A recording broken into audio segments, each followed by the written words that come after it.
안녕하세요. 군사돋보기입니다. 우크라이나 동부의 루안스크주에서 러시아군이 마지막으로 점령하지 못한 세베로도네츠크 그리고 리시찬스크 지역에서 러시아군의 도무지 이해할 수 없는 이상행동이 일어나고 있습니다. 러시아군이 더 이상 세베로도네츠크 안에는 아무것도 없으니 얼른 들어와서 점령하라는 우크라이나군의 속임수에 넘어가지 않고 대규모 포격전으로 승기를 잡은 결과 현재는 70% 이상을 점령하고 있다고 지난 시간 말씀드렸는데요. 현재 러시아군은 세베로도네츠크에서 격전을 치르는 중이지만 엄연히 낮에는 유리한 상황이며 아직 좀 더 밀어붙여 리시찬스크를 점령한다면 두 가지 크나큰 이점을 얻을 수 있습니다. 하나는 세베로도네츠크를 점령하고도 마지막으로 남아있는 루안스크주의 영토인 리시찬스크마저 점령해 러시아군이 루안스크주 전체를 가져갈 수 있다는 점인데요. 나머지 하나는 세베로도네츠크를 비롯해 이 주변의 다른 지역들보다 높은 고지대에 속하는 리시찬스크 고지에서 유리하게 포격을 퍼부어 우크라이나군을 더욱 궁지로 몰 수 있다는 것입니다.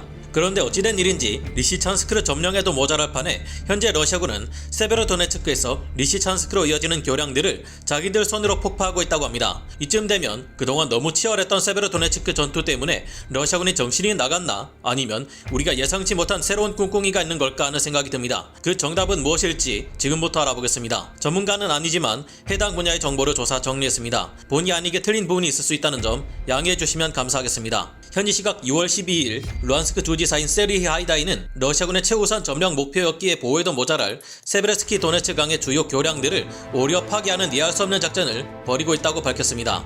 세르히 하이다이 주지사가 12일 밝힌 바에 의하면 지난 주말 이후 공세를 통해 러시아군은 세베르도네츠크에 대대적인 공격을 퍼부은 결과 12일 오후까지 도심지 70% 이상을 장악했다고 하는데요. 하지만 러시아군은 이 이상 점령 지역을 늘려가지 못하고 있고 아직 세베르도네츠크 도심지 내의 아조트 산업지대와 같은 핵심 요충지는 물론 단독주택 지역들을 우크라이나군이 통제하고 있다고 전했습니다. 러시아군이 점령하고 있는 지역 내에서도 여전히 우크라이나군과 러시아군의 치열한 교전이 현재 진행 중이며 이 때문에 러시아군은 예상치 못한 심각한 피해가 계속해서 누적되어 가고 있다는데요. 하지만 러시아군 입장에서 볼 때 그들의 현재 목표는 세베로도네츠크일지라도 이를 모두 점령하고 나면 마지막 남은 목표는 리시찬스크를 할 수 있습니다. 그래야 러시아군이 애초에 이 전쟁의 목적은 루안스크를 점령하는 것이었고 우리는 이 전쟁에서 전략적 목표를 달성함으로써 전쟁에서 승리한 것이다라는 자신들만의 정신 승리를 주장할 수 있기 때문인데요. 현실적으로 루안스크주를 완전히 손에 넣는 것으로 이번 전쟁을 중단하는 것이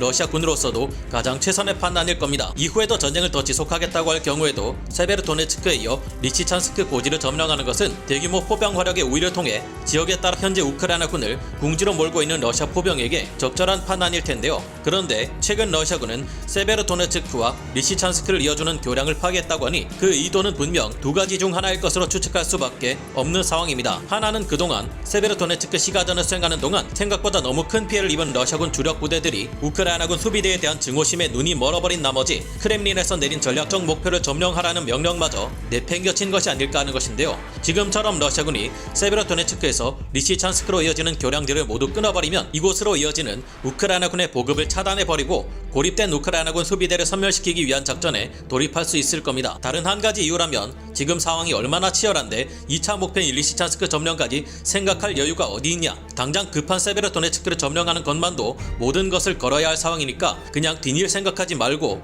우크라이나군 보급로를 끊어 세베로도네츠크만이라도 100% 점령하는데 집중하자는 것입니다. 둘 중 어느 것 하나도 모스크바 크렘린에서 내리는 절대적 명령을 따라야 하는 러시아군으로서는 선택하기 어려운 판단이지만 이 외에는 이유로 짐작할 수 있을 만한 것이 없는 상황인데요. 이 교량들을 끊어버리면 현재 러시아군의 전술 차량이나 기갑 장비들은 세베르스키 도네츠 강을 건너 리시찬스크로 건너갈 수 없습니다. 보시다시피 이처럼 강폭이 좁은 지역이라도 세베르스키 도네츠 강의 둔덕은 경사가 상당히 큰 편이라 이런 곳에서 도하작전을 벌이려다가 자칫하면 기갑 장비들이 물속에 그대로 잠겨버릴 수 있기 때문인데요. 현재 6월 14일 오후 1시를 기준으로 세베르도네츠크의 교량은 3개가 모두 파괴된 상태입니다. 다만 지금도 세베르도네츠크에서 민간인들의 대피가 이루어지고 있는 것으로 보아 정확히 어디인지 현재는 알 수 없지만 우크라이나군이 임시 교량이나 부교를 설치해두고 이를 통해 민간인들을 대피시키고 있는 것 아닐까 하는 추측이 오신트 정보들을 통해 나오고 있는 중입니다.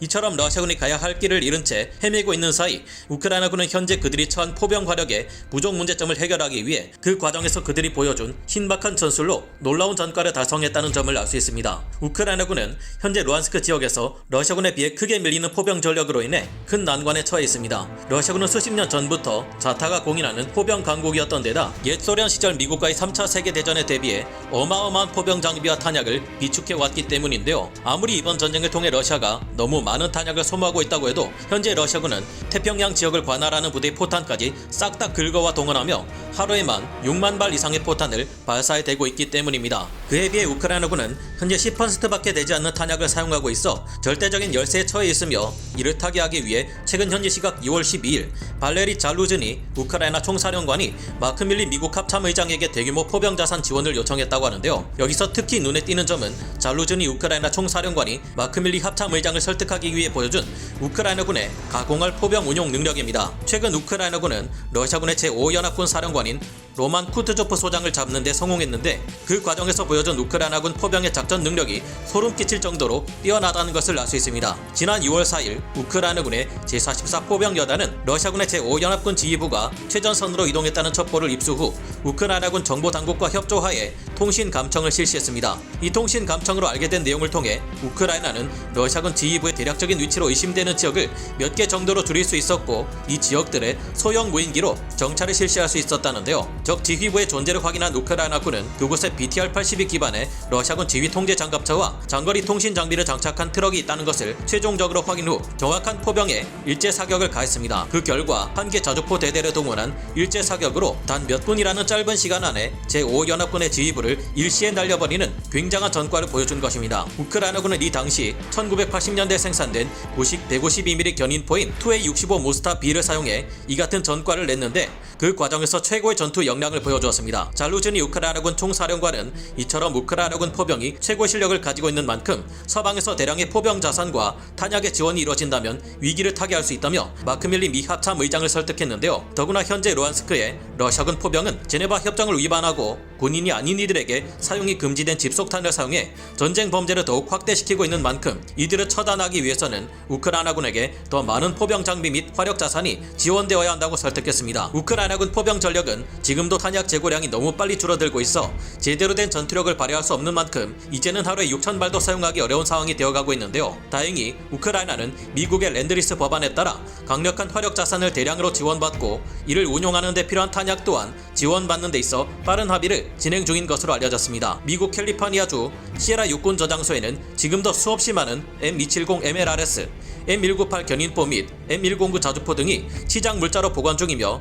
랜드리스 법안에 따르면 우리 한국에게서도 155mm 포탄을 미국이 구매 지원하는 방식으로 우크라이나를 도울 수 있습니다. 우크라이나는 이 전쟁을 승리로 이끌기 위해 전통적인 망치와 모루 전술을 활용하고 있으며 이를 위해서는 루안스크 지역의 방어부대가 끝까지 러시아군을 붙잡아두는 모루 역할을 해내야만 하는데요. 그런 중요한 역할을 맡고 있는 루안스크 지역에 우크라이나군이 포탄 부족으로 위기에 처했으니 하루빨리 이 지역에 포병 자산과 탄약의 대규모 지원이 이뤄질 수 있기를 기원합니다. 오늘 군사 돋보기 여기서 마치고요. 다음 시간에 다시 돌아오겠습니다. 감사합니다. 영상을 재밌게 보셨다면 구독, 좋아요, 알림 설정 부탁드리겠습니다.